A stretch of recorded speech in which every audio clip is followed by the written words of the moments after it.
Hello Internet. This video is going to be a playthrough of ASL Starter Kit Scenario S17, A Ridge Too Far. A little game where the British have to break through a German line and stay in good order at the end of the game to win. So, let's have a look at the setup. So, here's the setup. For this, the Germans had to set up first east of Hex Row B here, and the British had to set up west of Hex Row B on this side.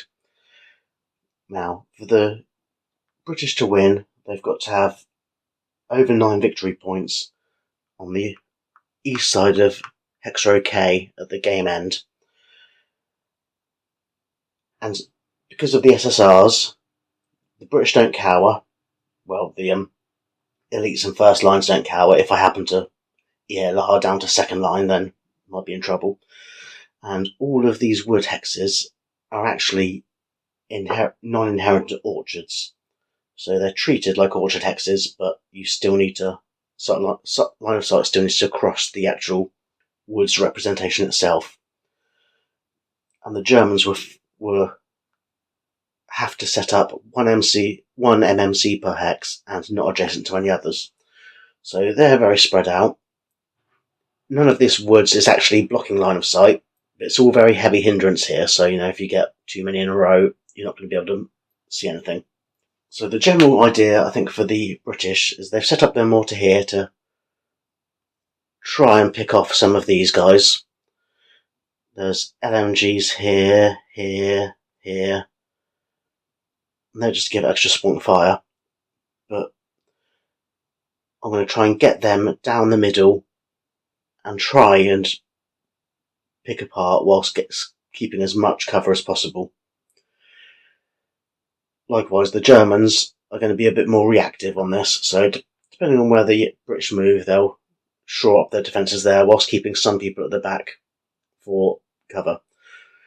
Now, because none of these are woods, and the only building hexes on that X are this one, and these buildings back here, should they be in a position where they've got to route, they've got a long way to go.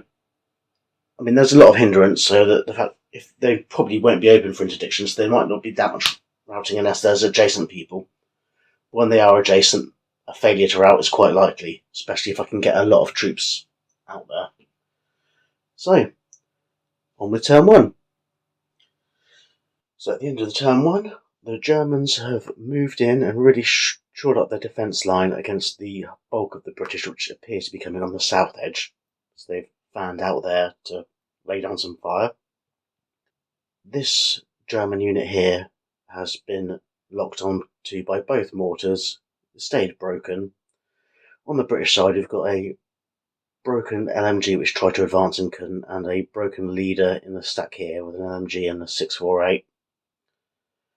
So the advance is going well, not too much blood, but in the first turn the Germans had so much hindrance to deal with, and their range of 4 for a lot of them.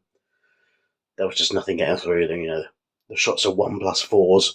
It's almost not even worth rolling the dice for a lot of them. On to turn 2.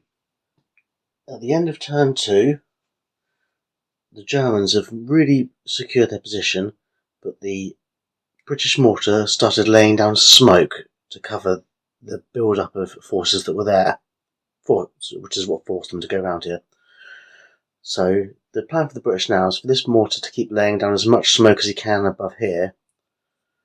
I'm going to try and get some troops into this building and possibly sneak around the back, and try and also direct some of the other troops around here and get a veil of smoke to defend them. The only real losses so far is there's been a bit of a casualty reduction here, and there's been quite a wounded leader here. But aside from that, the forces are still at strength, but the fight is getting closer, so you're seeing lots of double firepower attacks now. On with turn 3. So at the end of turn 3, the plan's kind of working for the British. They're getting some troops up round here, and the smoke's really helped in delaying the German assault.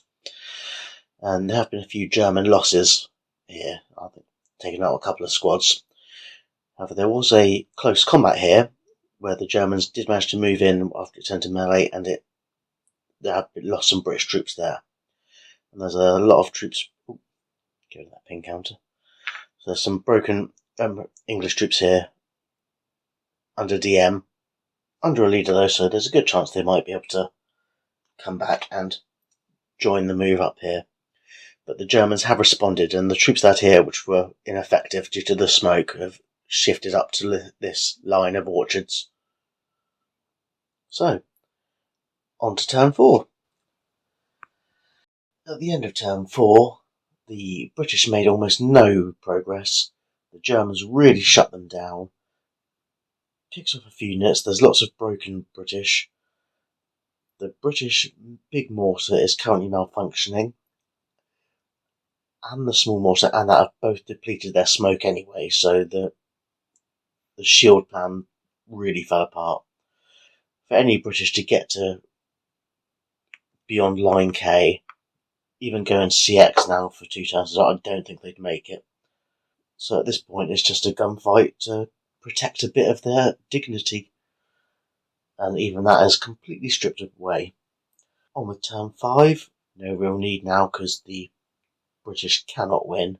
Let's play it out, see how picked apart they get. And halfway through turn 5, the British are going to concede. So at this point, the defensive fire of the Germans in that turn just obliterated the British. Best chance we've got is getting this guy over line K and this guy, and that's nowhere near enough the 9 VP needed. So with that in mind, I thought I'd give it up. Overall, the Germans had some solid defence, and they adapted and moved to where it was needed, and that worked really well. They lost a lot of troops, but they also laid down enough defensive fire in the right places at the right time. As far as the British go, I think starting to use the mortars as an assault force was a bad idea. I should have been doing smoke from the start. Losing smoke on both mortars was bad luck. Losing this mortar was bad luck. But the big issue I made was I sent troops down here when the Germans went to meet them. Then I laid the smoke and tried to go around. If I'd have stuck to the top, or had this mortar down here laying smoke and stuck to the bottom, I think it would have gone a lot better for the British. But yeah, overall I think it was a challenging scenario, but I do think the Germans had the slight advantage. But I'd really have to play it a couple more times to be sure of that, because the dice make a big difference. So until next time, happy gaming.